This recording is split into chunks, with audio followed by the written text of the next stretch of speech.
cái này bốn mà con chịu khó đợi.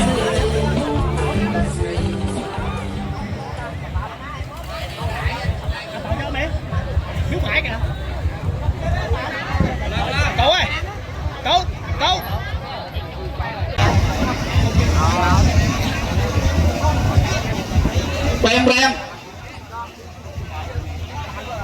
Rem lại chưa ạ?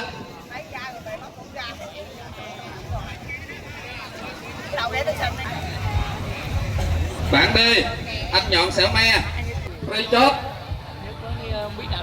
ạ. Trà cuốn một, nhà hàng Hoàng My, rồi chạy đó Vĩnh Hải. Rồi hiện tại là cái ghe nào chưa lại, chưa có, vậy là còn cái ghe nào?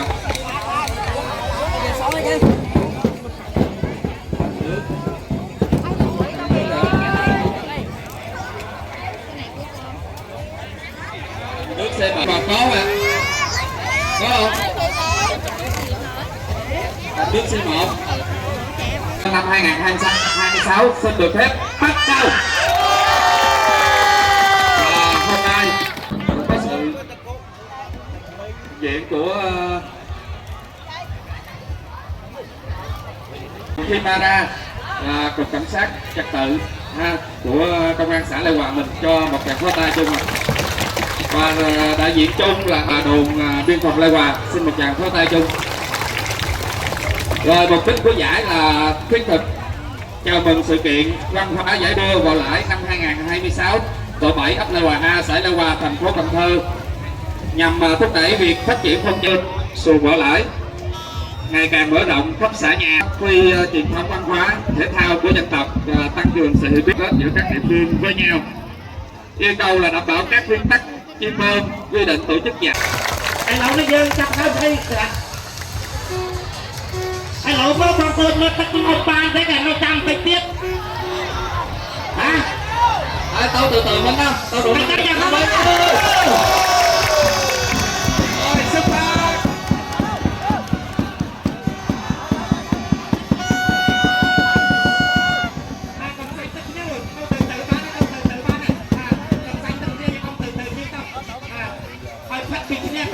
ông mà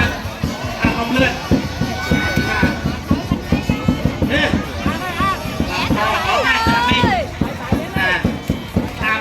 tuột na con na nó có cái lại na vô con bê làm đánh bạc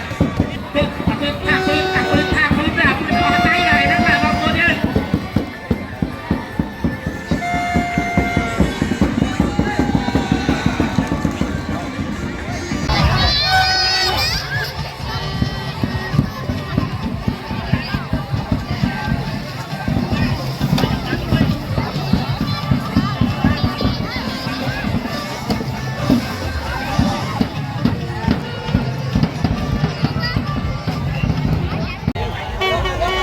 Xẻo me bên tay phải khán đài mang số ghe 22 và Vĩnh Hải mang số ghe 16 bên tay trái khán đài. Ho kia tung kèo sập thằng đây mà chui lên ho kia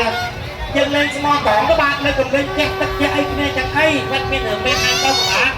cả bọn buồn dân cha bắt tốt lên tụi mình tao mong các bạn tất cả bọn buồn này mai rồi bên đó mà tất cả mai rồi ho kia các bạn dân tổ chức với người ta làm tốt bắt cầm sang đang dân mai rồi ho.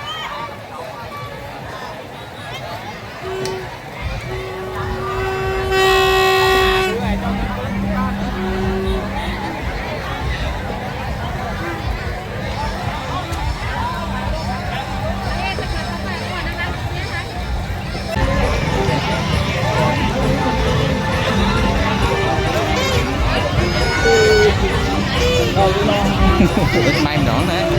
Hả? Để may lạo. Để mình được may nón nè. Trên ai biết? Rồi bắt rồi nấu rồi. Cái nó bắt sớm không?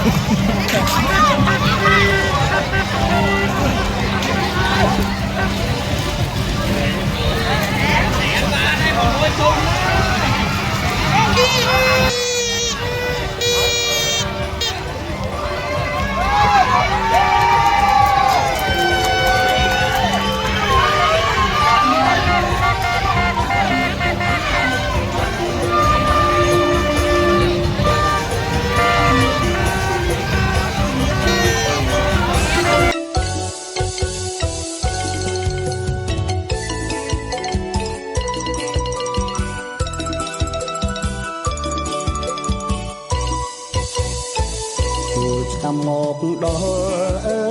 យក្រអូបបុផាកំលេបាសាំងអើយជំរៀងស្នេហាសប្បាយអស្ចារ្យសូមឡើងរួមចង្វាក់រួមវងខ្ញុំខ្មាស់អៀនអីអញជើងស្រីឡើងរួមនឹងបងមេឃាខៀវថ្លាងើយចិនដាត់មកក្រអូបស្រូវទុំមកងើយស្រូវច្រើនកន្លងស្រុកភូមិអើងកងស្គររំពងចង្វាក់រំពង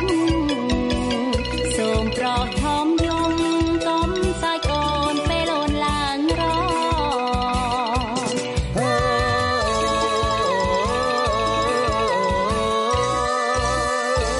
ព្រះចាំងភ្លឺថ្លាបង្ហាញហាត់ថាតូចតន់ស័ក្តិសមអត់បីសប្បាយថ្ងៃថ្មី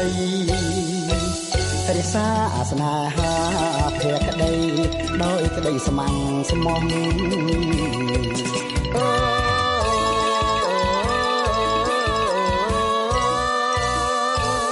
ព្រះច័ន្ទភ្លឺថ្លា